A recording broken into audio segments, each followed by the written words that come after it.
Evening, everybody, and welcome to another Ask Professor Paranormal. We're going to have a small group tonight. In fact, I see only one person here right now, but whoever you are, please say hello so I know who you are. Um, I may, if we don't have questions, then I'll probably go off on a couple tangents and talk about some elements of my life that are really weird. So I just thought you might want to hear some of that. Maybe I'll even tell you a ghost story or two. And that way, the folks who are watching this on recording, which may be everybody who's not out with Mother's Day, can kind of go back over it. Paul, hello, Paul. Glad somebody's here. Looks like we have three people now. That's great. So, of course, I'm Lloyd Auerbach, Professor Paranormal, and tonight, being Mother's Day, we're going to have that small group, I'm sure. Um, so first, as I always do, I think I'm going to mention the courses that, and there's Randy.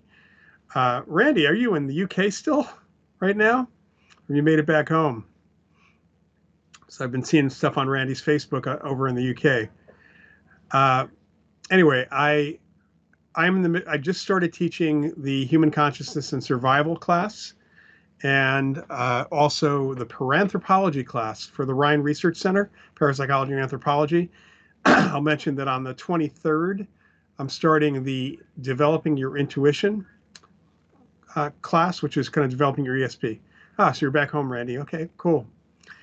I'm sure you had a great time at the SPR while you were there. That's something I'd like to do at some point. So anyway, so I'm teaching these classes right now, and we have some other classes, of course, coming in later in the year as well. Still time to join the class for anybody who's watching this recording. There's still time to join either class that I'm running right now, and plenty of time to join the Developing Your Intuition class, Developing Your ESP class. So there's some fun stuff with that. Okay, what do I talk about? So we've got two or three of you here right now. Sandra, hello. Welcome. I had lunch today with my friend and colleague Ed May, who ran the remote viewing program, the Stargate program, for a number of years. Nothing necessarily new there. He's involved in a couple of projects.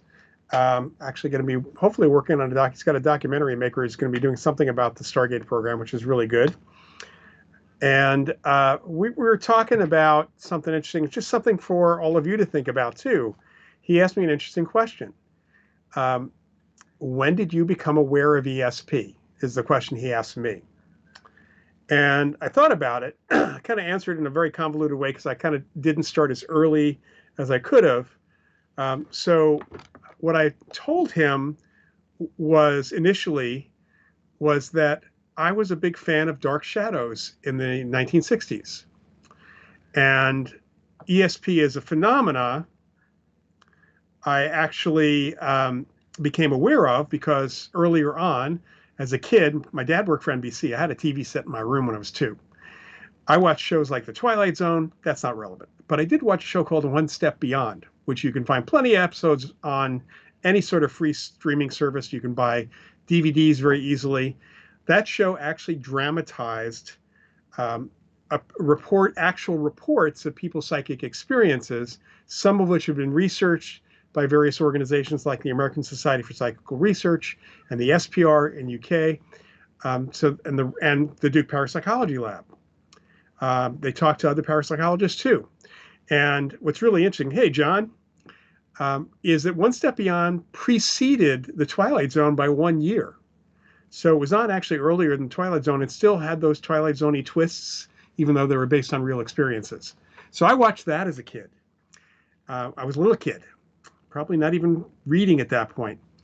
I was a very weird kid. I liked monster movies too when I was a kid. So I knew about ESP. I also, when I started reading, my mom actually taught me to read with Dr. Seuss books, of course, but also with Greek and Norse mythology books, because I was really fascinated by them, by the myths, because of some cartoons on TV. So I knew about psychic stuff. I read comic books. I probably read or saw the word parapsychology first My recollection is the Superman comic from the 60s, but I heard it first on Dark Shadows, which there's actually a book called, I think it's called Running Home to Shadows, about people of my age or people in the 60s who watched Dark Shadows every afternoon. We literally, it was on right after school, and people would just make sure, mainly teenagers and kids, and a lot of adults also made sure they were watching it. So when I saw and heard the term parapsychology in relation to the psychic stuff, I was, for those of you who don't know Dark Shadows, I can't imagine anybody here doesn't. One of the main character, Barnabas Collins, was a vampire, on and off. There was a werewolf, Quentin Collins, and I was fascinated by the folklore around those things. So I went to the library to look for books on vampires, werewolves, and parapsychology.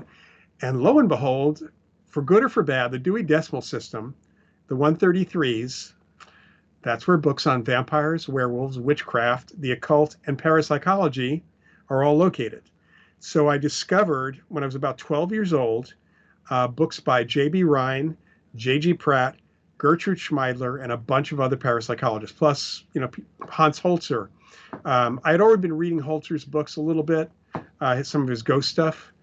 My first encounter, if Ed had asked me, when did you first encounter ghostly things besides Casper? And I would have said it would have been a show called Topper, which was about as far from scary ghosts as you can get, and more amusing, I thought, that later on, comparing that to The Ghost of Mrs. Muir, Topper is a much better show in so many ways. Anyway, I was fascinated by that stuff because I was a little science geek as a kid, into astronomy and geology and other sciences. And eventually, when I went to high school, I was probably about ninth grade. We were in a junior, senior high school, so 7 through 12. The earth science teacher and the physics teacher were both interested in parapsychology. And with the help of the earth science teacher and the physics teacher, I started a parapsychology society at Alexander Hamilton High School, junior, senior high school in Elmsford, New York. We had a letter, to get it through, I got a letter of support from J.B. Rhine at Duke University, although at that time he had already started the Institute for Parapsychology off campus. And shortly after I started the society, which was a bunch of my friends who were interested in the subject as well, and we did tests with ESP cards and stuff like that, no ghost hunting. One of my neighbors, who was the mother of one of my brother's best friends, lived down the street, saw me walking from another friend's house, pulled me aside and said, "Hey, I know you got your parapsychology club. I'm a yoga teacher. I have a parapsychologist in my classes." So one of her students was a very well-known parapsychologist named Montague Ullman, who with Stanley Krippner wrote the book Dream Telepathy on the Maimonides research stuff. So interestingly enough, I got to meet, while I was in high school, Montague Ullman, talk to him. He introduced me to Gertrude Schmeidler, another parapsychologist who lived really close to us. And I eventually met Hans Holzer at his home, thanks to my uncle, who worked in the same building in New York City. Very, very weird coincidences around there that kind of supported my interest in the field, pushed me in that direction. So Mike, the name of the Parapsychology Original Dark Shadows show was during the Laura Collins Phoenix story named Peter Guthrie. That's right. It's Peter Guthrie. Dark Shadows is really interesting. Towards the latter part of the series, they started dealing with parallel universes, which was very interesting. Barnabas actually went into a parallel universe using a particular I Ching hexagram to focus on, putting it above a door, and then going through into a parallel universe. So they were going more into other worlds than just the vampire, werewolf, psychic stuff, witchcraft stuff, which was at the heart of the show. So all really, really interesting stuff. I have to kind of just mention that when my first book came out, ESP Hauntings and Poltergeists, I lucked out. I went to New York to do some publicity, some of which I had arranged for the Today Show. And then a little bit was arranged also by my uncle, who was working for WMCA Radio, and the publisher Warner Books. and I was on a show called Midday Live with Bill Boggs, and it was Halloween, October 1986, and I got to the show. I'd done the Today Show that morning, got to the show, and asked the production assistant who was taking me back to the green room, the waiting room, who else is on the show. And he mentioned a guy named Max Maven. I knew he was on the show because he was friends with one of my colleagues. Max was one of the most amazing people in the magic and mentalism world out there. As we're really looking forward to meeting him. And then the PA, as they're about to walk in the room, says, "Oh, and there's a couple people from Dark Shadows." And I walked in, and Catherine Lee Scott was there, who played Maggie Evans. That was amazing. And then a few minutes later, Barnabas Collins, Jonathan Frid, came walking in. I grew up around celebrities because my dad worked for NBC. I was a little awestruck at meeting Barnabas Collins.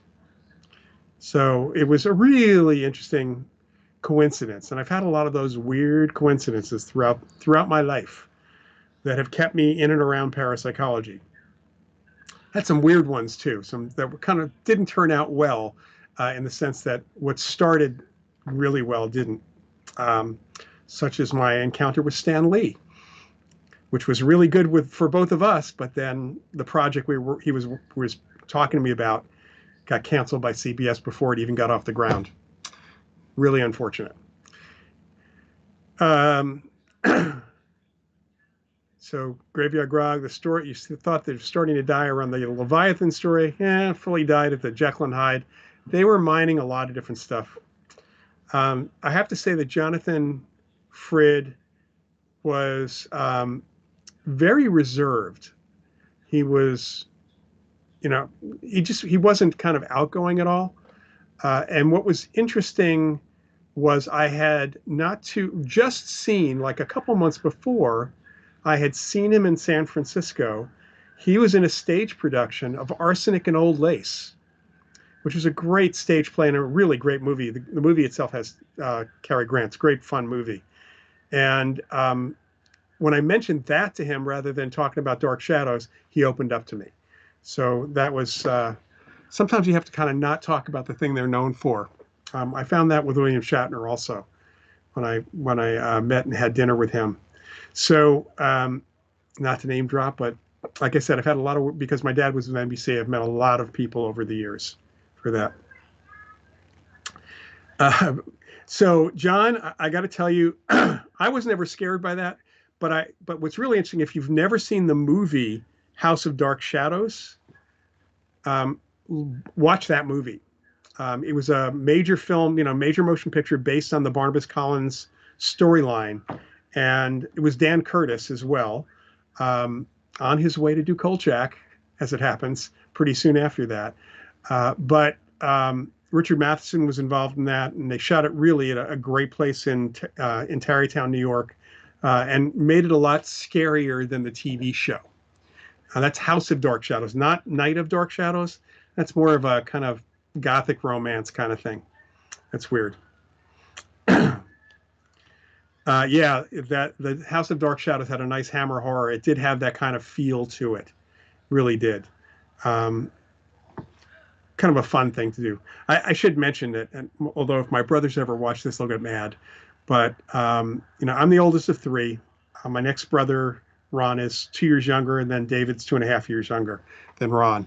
And they did not like monster movies at all. Kind of scared by them for the most part. I grew up because they were run on Creature Features and Chiller Theater. We had another one in New York, in the New York area, just running old Universal movie horror films, and I love the Universal Monsters, the original. So, and I did watch a lot of the Hammer movies with Christopher Lee playing Dracula. And just a lot of kind of fun stuff, just because all of that was on there. There were a lot of really schlocky movies from the 50s, sci-fi movies, and they're just a lot of fun to me, which is probably why I really enjoy the Godzilla movies today as well. All right. So, yeah. So I just kind of following up on that conversation. in my teenage years, I really lucked out in meeting people in the field of parapsychology, partly because of where we lived, but also partly just like the universe making sure that I met the right people, I guess. I've had some really bizarre situations over the years with timing, and people have said, well, how'd you get into the field? It's like, I don't know that I could have avoided it as having an interest in it. Things kept popping up in front of me that when I originally said when I was a kid, after reading the books, I wanted to be a parapsychologist, so many things happened that pushed me in that direction that I don't know they could have avoided it. I mean, sure, I could have avoided it, but I really don't think I could have there. So even in college, I had some really unusual things happening. So, and they were not psychic things. They were just synchronicities, you might say. So the psychic stuff didn't even start for me until I started working at the ASPR in New York in '82. So otherwise, kind of interesting how all that worked. Like I said, well, our club did not do any, our high school club didn't do any ghost hunting at all. We did ESP testing, did PK experiments. We had access to, I don't know that how many of you are old enough, but back in the '70s, we didn't actually have desktop computers or even a high school computer. We had access via telephone modem to the county computer and with a teletype and paper tape with the programs, punch tape. And I created an ESP test. And I also created a program that using BASIC that was based on the old TV show UFO, which was still kind of a ESP test of sorts as well. So we did a lot of that. I didn't really get into the investigation thing until, although I was really interested in reading a lot of stuff about investigations, but I really didn't get into it until grad school, which is why when people ask me, when did you start in the field? I put that to when I started graduate school in parapsychology directly. But technically, I've been in and around it a lot longer than that. So, yeah, it was beyond a coincidence. Or as that is actually close to the title of Alex Tannis's book, which is next to impossible to find unless you can find a used copy, called Beyond Coincidence. Tannis was the main research subject when I worked at the American Society for Psychical Research in New York. Did out-of-body stuff, but he also worked with police, FBI, other agencies as well. And I know that for a fact because every time Alex was in town, which was usually about every other week, someone from various police departments, sometimes many someones, would come and consult with him, would show up at the ASPR having made an appointment, and there were people from NYPD, Boston PD, various other police departments, FBI agents came in. So whether they were doing it officially or unofficially, I do not know. But police, law enforcement did in fact consult with him.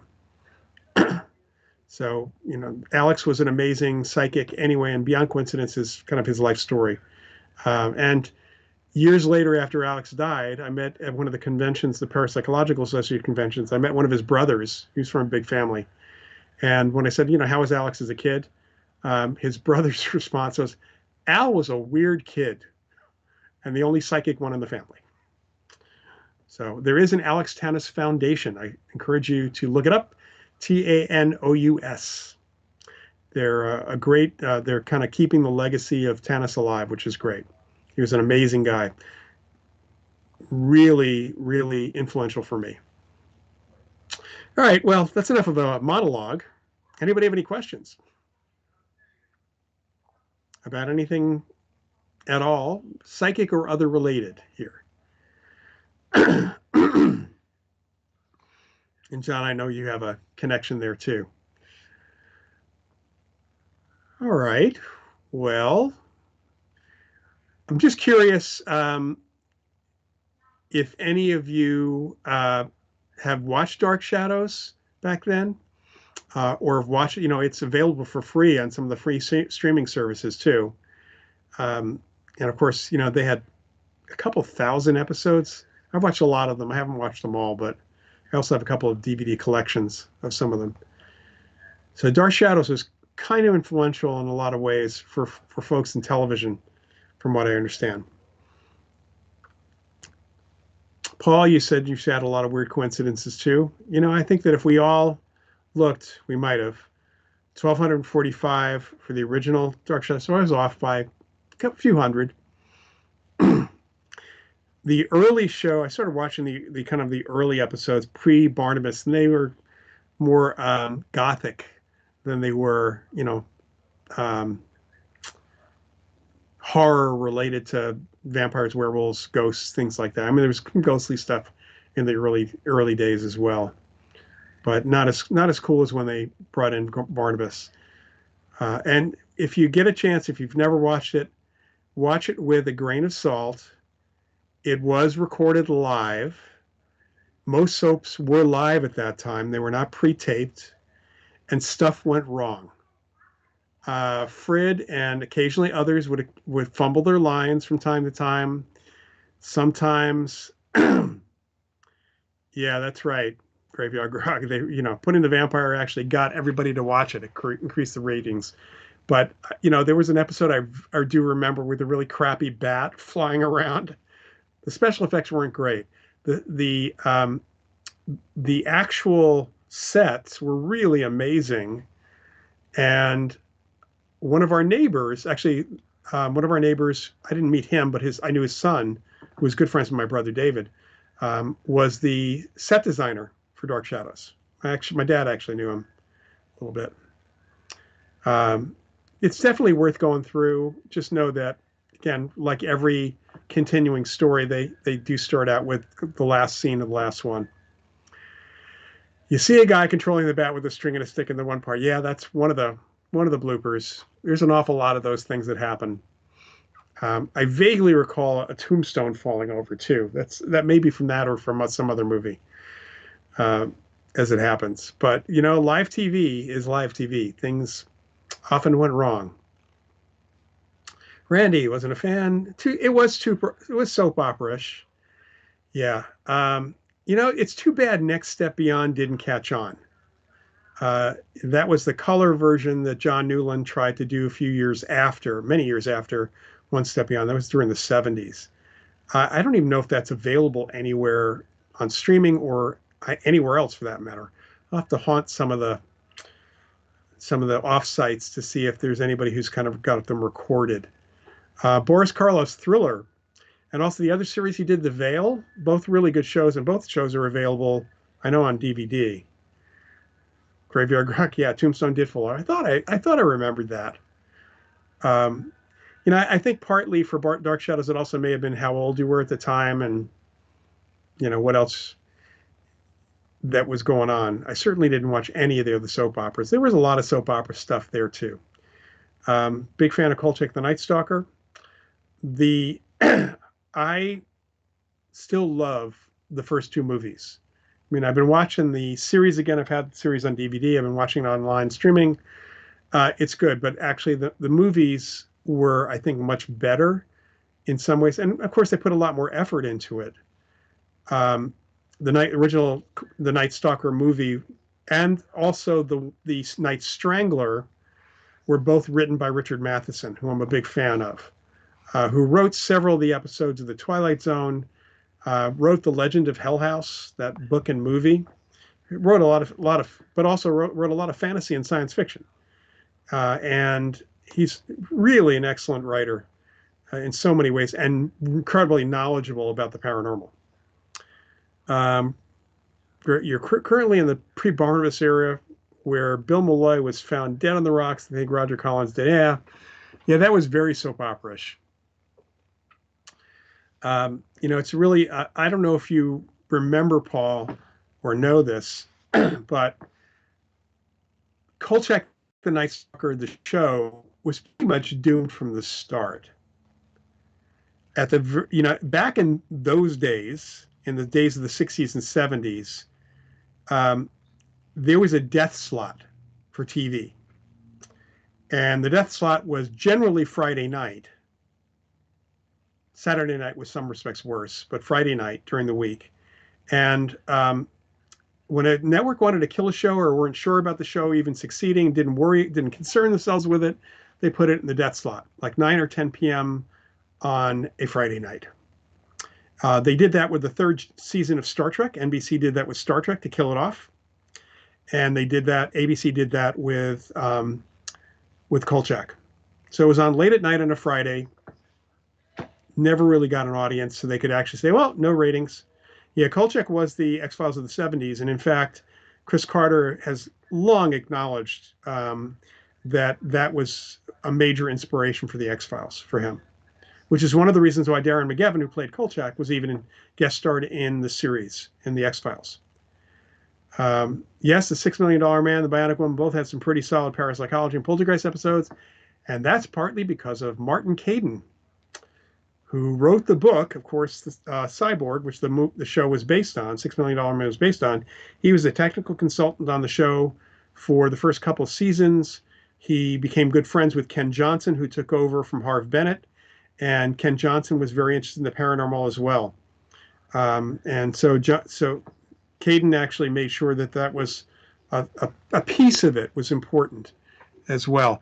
And for those of you who are TV pop culture completists, in 1980, I want to say it was 86, I think it was when the show aired. It must have been 86, maybe even 87. There was a short-lived show on ABC again, called Shadow Chasers. And the premise of the show was that there was an anthropologist, head of an anthropology department at a major university, who was interested in all things unexplained and paranormal, and wanted to have one of our other faculty members explore reports that were coming in. Somewhere along the line in the pilot film, this the anthropologist who was played by Trevor Eve, he did not want to do it, but he was ordered by by the head of the department. And somewhere along the line in the first pilot, because they were investigating some spirit phenomena at a seance that had been going on that was kind of active and negative and all that, a tabloid reporter get connected to him. And eventually the series was about the anthropologist and the tabloid reporter, played for laughs, dealing with these real and bizarre situations. It's a fun show. And you can I think you can find episodes on YouTube. It's called Shadow Chasers. It was a Ken Johnson production. And he had high hopes for the show, as did the writers. But ABC actually moved it around. It wasn't on the same night more than twice in a row. I think there were only 7 or 8 episodes. It couldn't find an audience. They did not, apparently the network didn't, again, put any stock in it, and they just kept moving it around.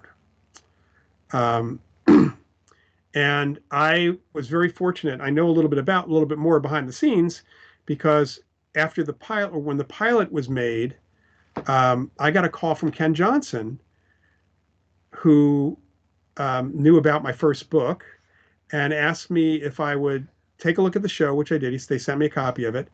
And then would I come down and meet with the writers? And I spent a day with the writers in LA. I had some really great stories, a couple of which actually came up on the show, but they were all not happy that ABC did that to them. The pilot's really kind of cool. The other episodes are fun, a lot of fun. Let's see. Proof, yeah, that was a good show. Skeptical Doctor Exploring Near-Death Experience. That was really a good show and only had 1 season. One of the problems with network TV or even cable television is that when they create a show, it's usually character-based. These shows succeed because the characters catch on as much as the subject matter, if not more, which is why shows like Monk and Psych and Medium and The Mentalist, those shows caught on because of the character, not because of the show itself, the subject matter of the shows. So there has not, Jennifer Beals' character was very likable, but I don't think that it was enough to really capture everybody's attention. And Ghost Whisperer is another one which caught people's attention again because it was dramatic. There was some really interesting paranormal stuff. but different here. Jennifer Love Hewitt did that Ghost Whisperer, right? Um, so the TV show Ghost, since Paul, you're mentioning that on CBS, and of course the BBC version of it, which to some extent has a couple of better characters. Um, the BBC version of the show, I think it might still be the first three seasons might still be on Max. They are available. They might be available on Amazon Prime. I've actually kind of bought the seasons on Amazon, the last couple seasons on Amazon Prime. But the BBC version, it turns out that the writers, because there's a group of writers who created that show, what the American show is based on, with one exception, apparently the writers are the main actors who played the ghosts, and they're also from an improv troupe. So there's a lot of comedy that's there because of their improv skills and everything else. It's in some respects it's a better show, but actually I love the American show, which has gone off in a slightly different direction, certainly with different characters. You know, one of the things they have, one of the characters in the UK version was Robin, who was a caveman, been around for thousands of years in the property, and very, very funny. There's a couple of characters very similar to the others on, but the caveman wouldn't have worked. They have instead a Native American who's probably the most intelligent one of the group from a few hundred years ago, and then there's a Viking as well, who's kind of the Robin character. So interesting stuff. I see I keep freezing a little bit here. Hopefully the audio is not freezing. But Ghost is a fun show. You know, there have been a lot of really fun shows. There was actually another short-lived show with Eric Idle playing a ghost called Nearly Departed, which you can find a couple episodes on YouTube. So, I mean, I'm glad we're, kind of moved into pop culture here. There have been a lot of fun ghost-related shows, but most of the time they don't last unless the characters are really fun to watch. And that's one of the reasons why CBS's Ghosts has worked so well. It's an ensemble cast. They've all got their own personalities, a lot of fun, a lot of twists and turns. Same thing with the British version as well, which only did 5 seasons. Not enough at that point. So good stuff. Of course, these shows make up rules about ghosts that often create their own folklore. Just really depending on what the show is and where they're trying to go with things. And there are a lot of one-hit wonders with these other seasons. Finding the old shows is not always that easy. It'd be better if people really converted their old VHS tapes, because a lot of stuff that's up on YouTube with these old shows come from VHS. I've actually started converting some other stuff I have too. But really kind of fun. Halloween's your favorite time. Well, it's a great time of year. Interestingly enough, it used to be very different before streaming and before the ghost hunting shows.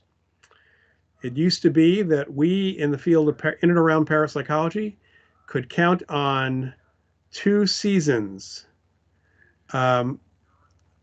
May sweeps in television for news and other shows to come to us and ask us to do some talking about the paranormal. And of course, October, everything was about the paranormal and the occult in October.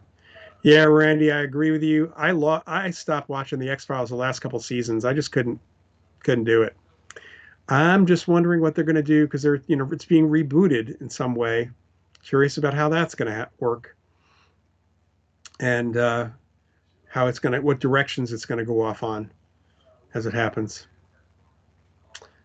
Paul's, you grew up in the 80s with the slasher and Halloween and Friday the 13th films. Yeah, I never got into those. I'm not a big fan of gore, unless it's over the top. But the slasher films never really interested me. When I say over the top, I'm talking Evil Dead and Army of Darkness. And of course, Ash versus Evil Dead, the series. Psy Factor lasted 4 seasons. I think that's partly because of Dan Aykroyd's involvement, but it changed dramatically from the first season to the other seasons, of course. And Sci Factor, I wasn't a big fan of. There was also the TV series Poltergeist: The Legacy, which had nothing to do with the movies or Poltergeist for that matter. And there were some other shows. I don't know if you folks, some Paul, Randy, you might remember this, and that it's been on streaming services from time to time. There was a short-lived show in the '60s called The Girl with Something Extra, with Sally Fields playing this woman who had ESP. She could read her husband's mind and other people's minds. There's another show which you can find, I think, on Tubi called Tucker's Witch. Again, psychic character, didn't last long in that one. So been all sorts of different things that out there. I'll jump in here. The only slasher film type things that I liked at all or kind of played with were The Nightmare on Elm Street, just for whatever reason. Yeah, I thought you'd remember that, Randy. I did watch a couple episodes of The Girl with Something Extra. I've seen episodes of Tucker's Witch. Yeah, they're good shows. Susanna, not a fan of gore. The movie Halloween scared the living daylights out of me, even though he objectively knew better. Ran up your electric bill. Okay, keep all the lights on. Yeah. Hey, Danya. Hi, Ben. And of course, those shows, I guess Mike Myers is technically some paranormal entity, and the same thing with Jason because he couldn't kill him. Something like that.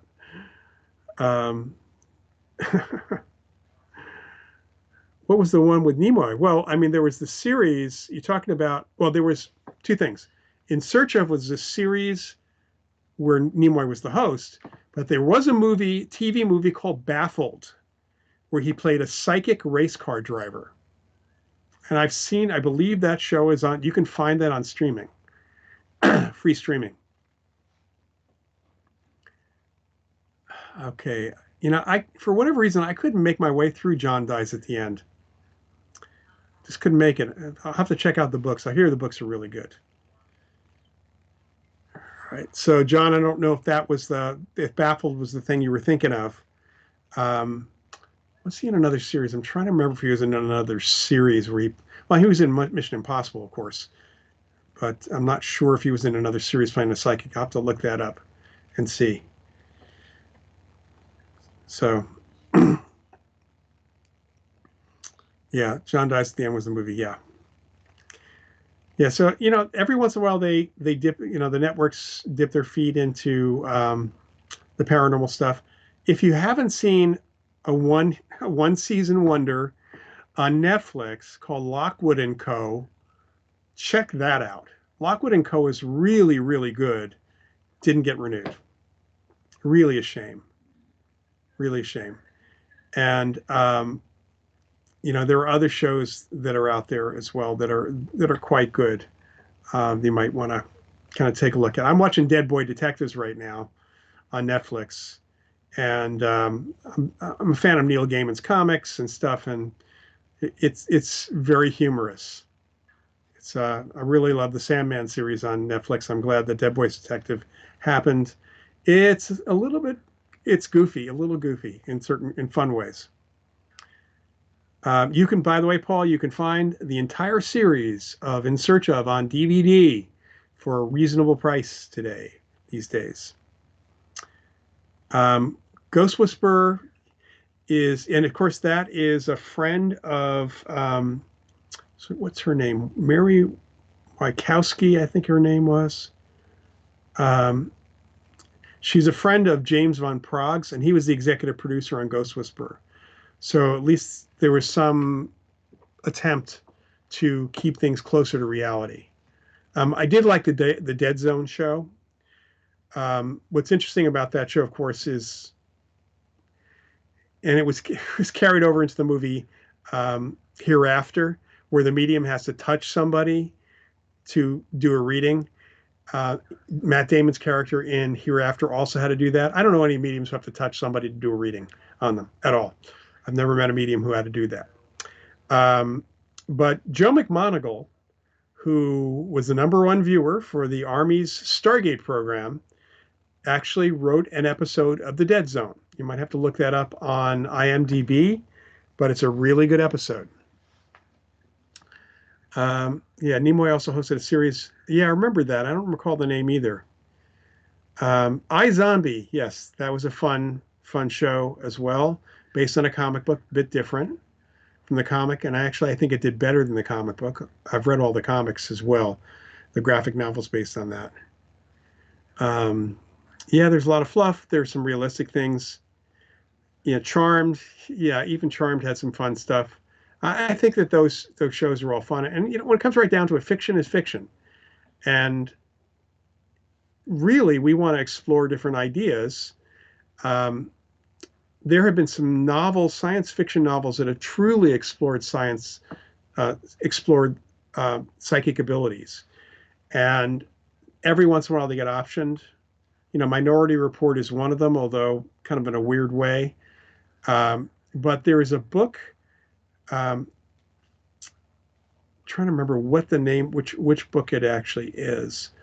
There have been several books by Alfred Bester that have been optioned from time to time. There's a book that I highly recommend if you can find it by Robert Silverberg called Dying Inside. Silverberg was a really great science fiction writer.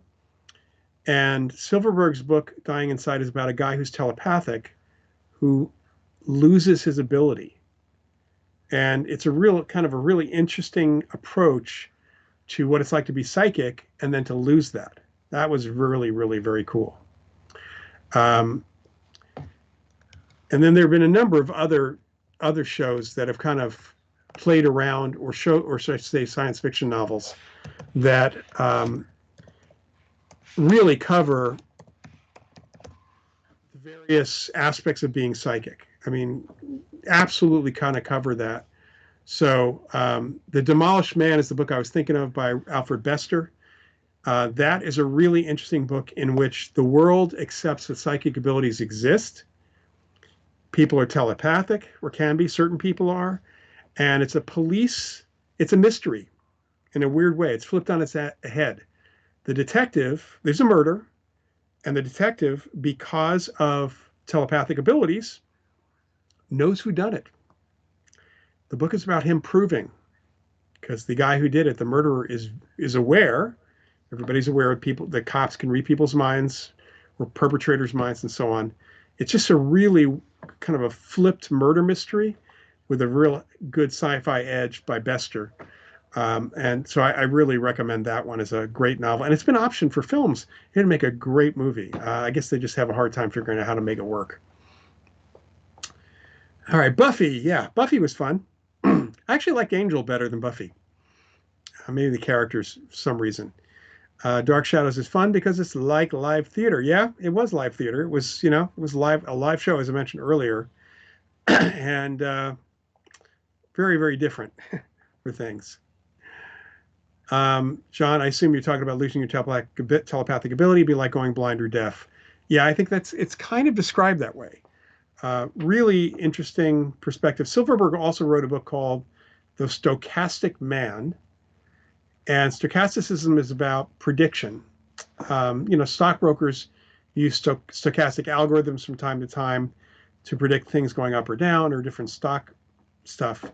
And this is a book in which a guy who does mathematical stochasticism starts suddenly becoming precognitive for real. So again, really interesting incorporation of these ideas. There's a ton of sci-fi stuff, books and films that treat psychic abilities, I think, in a much more normal way, although extended, than we see with horror films or even some dramas. The ghostly stuff, a little different for sci-fi. But if you want to read a really cool book about the afterlife and ghosts and possession, you want to read a book called Traitor to the Living by Philip Jose Farmer, because it even describes the afterlife and connection with the afterlife and communication with the afterlife and consequences that happen too. That's a really cool book. That one actually would make a good movie. Yeah, Minority Report had three precogs or psychics. More you explore channeling, the more you realize reality is more strange than fiction. It is true, because most fiction is written by people who are not connected to the reality. So that's unfortunate.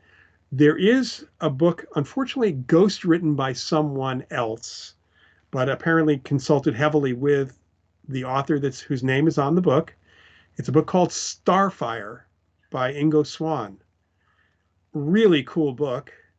Um, in that book, a rock and roller, a rock musician, suddenly gains psychic powers, has like a psychic expansion, and doesn't just become a super psychic, he becomes a mega psychic. He decides to enforce world peace by destroying nuclear weapons and things. It's a really cool book. Clearly, Ingo's fingerprints are all over it, but he didn't actually write it per se. Uri Geller even wrote a science fiction book, sort of a science fiction book, although I guess I'm pretty sure it's ghost written by somebody else as well. There's a neat scene where the boy stumbling over that was David on Dark Shadows. Finally, mysterious man who's talked to you said, I should see the light on the water. And the kid says, yeah, in the morning. All right, Men Who Stare at Goats. Somewhat close to reality. Not really. It's close to what they were trying to do. And do note that the group who did what they were doing in the Men Who Stare at Goats, not the Stargate program, not the remote viewing program. It was a group of folks in the military run by Colonel John Alexander, and the martial artist. There was a martial artist who was involved in it who I actually knew. Still around, Guy Savelli. So, hey, Tina. Arthur C. Clarke's Mysterious World was good. Also, Arthur C. Clarke's Mysterious Universe. And there is I just picked up a DVD set of those two shows and one other show altogether. Pretty reasonable money.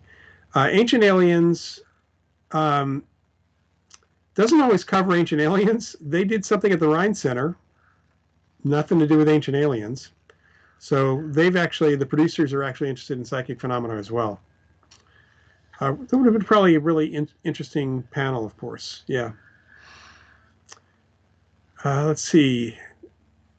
Oh, Jenna, you've done stuff to the Monroe. That's good. That's good. That's a good center to work with, actually. Especially if you get a chance to take a course from Joe McMonagle there in remote viewing. He's the man when it comes right down to that. All right. Been kind of babbling on here for almost 50 minutes. Questions? Anybody have any questions or topics? Anything else you want to reminisce about? We kind of do that as well. And I will point out that the psychic thing goes back also to dramatic radio, old time radio. Technically, the Shadow on radio, because he never really did this in the pulp magazines. The Shadow made himself invisible by telepathic hypnosis. There's another character who did that as well. Ancient Aliens interviewed Diane Hennessy Powell. Yeah, that's right. And I think they're talking to, they've been talking to the Parapsychological Association about using some footage too. So, yeah. So they're mixing it up, not just trying to do the Ancient Alien thing. Because that's kind of tough.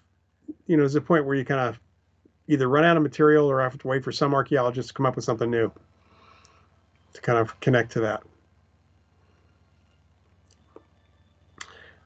There are, back to the old time radio, there's a number of different old shows that there was even dramatizations of some ESP tests and some psychic things.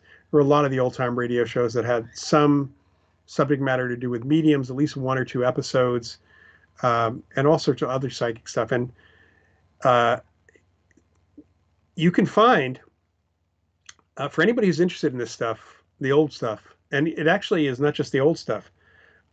There is a site called radioechoes.com, which has thousands of old-time radio series and many, many thousands of old-time radio shows. So there's over 200 episodes of The Shadow. They have a show called Strange, which was Walter Gibson, who created the Shadow, who was also very much interested in parapsychology, doing some stuff talking about strange events that happened with people. Um, there's a ton of old shows there. But there's more recent shows like CBS Mystery Theater, which dramatize science fiction stories. There have been a number of psychic stories that way. So if you like to listen to stories as opposed to podcasts that are like nonfiction or people talking, and you want some really interesting audio drama, because it has different voices, that's radioechoes.com is a great place to go. The Internet Archive has a bunch too, but I find Radio Echoes is the easiest one to use. And there's also, I highly recommend a series called The Red Panda, to take off on the Shadow and the Green Hornet. It is a dramatization show, as well as now they're doing the audiobooks of the novels that were written. It's Decoder Ring Theater is the name of the group that does this. All right. How long is the survival class? It is 8 weeks long. That is correct. Has anyone had an experience of an alien jellyfish creature hanging out in their aura with tendrils? I have never heard of that outside of seeing something like that in some sci-fi movies or horror films. Jenna, I can't say that. Not that I've ever heard or read. John Cruz said, yeah, John was on an episode called Alien Brain, where they did some micro PK effects. They also were looking at biophotons, which is what the lab at the Rhine Center. There's an energy lab, a human energy lab, doing biophoton research. Nothing on the horizon right now, Paul. Next podcast I think I have scheduled is September, but I'm sure I'll hear from people because I always do. So nothing specific coming up. Let's see. The Abyss was a fun movie, yeah. Star Trek, of course. Well, while I did hear the term parapsychology on Dark Shadows first, there was the second pilot of Star Trek, the original series, which was the first pilot with Shatner. They talked about the Esper rating, ESPER, the Esper rating of a couple of people, the two people who got, when they went through the galactic barrier, who ended up with godlike powers. And of course, PK was dealt with in an episode called Plato's Stepchildren. There were a lot of episodes where psychic stuff. And of course, the Vulcans had touch telepathy, doing the Vulcan mind meld. Space 1989 had a character that was psychic as well, often. There was a lot of science fiction series where something psychic or psychic powers would show up. And comic books have been full of that for decades, many, many, many decades. If you just go back to anything from the 1940s and 50s, there was going to be some stuff there. But when we get into the 60s, especially with the Legion of Superheroes that DC had, first of all, I mentioned Alfred Bester as a science fiction writer. He wrote Superman for a lot, wrote some early Green Lantern stuff, and actually some of the redo Green Lantern. Gardner Fox was one of the main writers. And then Edmund Hamilton, who was a science fiction writer during the pulp era, actually was one of the creators of much of the Legion of Superheroes, and he did a lot of psychic stuff in his novels, his writing in the 30s and 40s and 50s.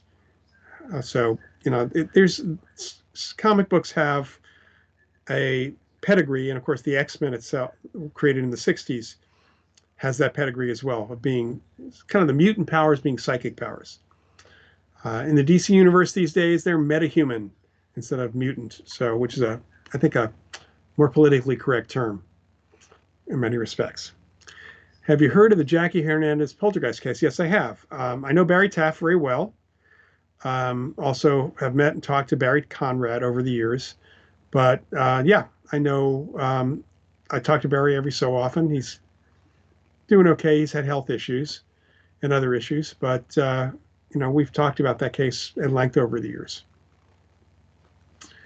So I think that Barry Conrad portrayed it mostly. He did a documentary about it. For the most part, it's been portrayed well. And there was kind of an edge because you're trying to sell a documentary, a little bit, spookier edge to it. Paranormal Monkey podcast. What are your thoughts on the cause of poltergeist phenomena? All right, so here in the U.S., in North America, we typically use the term poltergeist only for cases involving living humans whose unconscious minds, through PK, recurrent spontaneous PK, psychokinesis, cause things to happen, physical activity. In the UK, they'll often, any case that's got physical activity, they will often refer to that as a poltergeist case, but then they will further define it as living agent or discarnate entity. Here in the US, when an apparition, a ghost, is moving things, because it's a very different, it's psychokinesis still, but it's different than living agent stuff, both behavior wise and, it seems to be intentional, not unconscious, not chaotic. We would call that a feature of the apparitional PK. So it just really depends on how you're using the word poltergeist, of course. Remember the mole, the entity. Oh, the movie The Entity was based on the novelization of the actual case. Frank DiFilippo wrote the novelization of the case after having interviews with Barry Taff and Carrie Gaynor. The novel added emphasized the sexual element and the attack. So the movie did that as well. In the novel of The Entity, there's a suggestion because this was suggested by Thelma Moss, that maybe we could freeze or do something to capture the entity if there was an external entity. Barry and Carrie actually thought it was a poltergeist case, not an entity case. So they would look at this, they looked at this as an RSPK living agent case, that the woman herself was causing this. In the movie, one of the last scenes is that at the university, they build a mock-up of the home that the woman lived in, put her in the home, and were ready to freeze the entity with liquid helium. I did not know Barry at that time. I had not spoken to Frank DiFilippo until shortly after the movie came out. I actually had a conversation with him, and the movie lost all credibility for me when that happened. My dad was a sports producer. I knew damn well that and I knew this also from personal experience, no college, no university would allow any parapsychology group, no matter how much they were ensconced in the university, to take over an athletic location, a gym, and bring in liquid helium to freeze something, causing potentially untold damage to whether there was an entity or not, to the gym. The athletic programs at universities are the heart and soul of their fundraising. That's how they get money from alumni. That was more unbelievable than the actual paranormal activity in that movie. Yeah. In the real case, there was actual activity. There were attacks on the woman, but they were pretty much self-inflicted, not, consciously, but more unconscious PK. I've had my own couple of cases like that. Not as extensive as that, but like that. All right, we're just down to the wire here. Which psychic skill would you like to master? I would love to master PK because I know so many different applications for it. But it would make things a lot easier to do. Traveling would be easier. Having to reach things down from a shelf, causing things to happen in a certain way, not in a negative way, getting people out of harm's way. There's a lot of different things that I think would be important there. All right. So again, the entity case, based on what Barry Taft told me, what Carrie Gaynor told me, and the fact that the woman moved and months later she had a recurrence of it in a different pattern, it was a poltergeist case, PK case, not an entity case at all. All right, we're at time right now. I want to thank you all for joining on Mother's Day night. Please come with questions next time. I will be back in 2 weeks. That is the 26th of May. We're going to continue every 2 weeks through June. We're going to take a slight shift in July, just let you know that well in advance. But we'll see you again in a couple weeks. So thank you again for joining me and for bearing with me tonight in kind of a reminiscence of things, pop culture and otherwise. I want you all to have a great couple of weeks. Take care.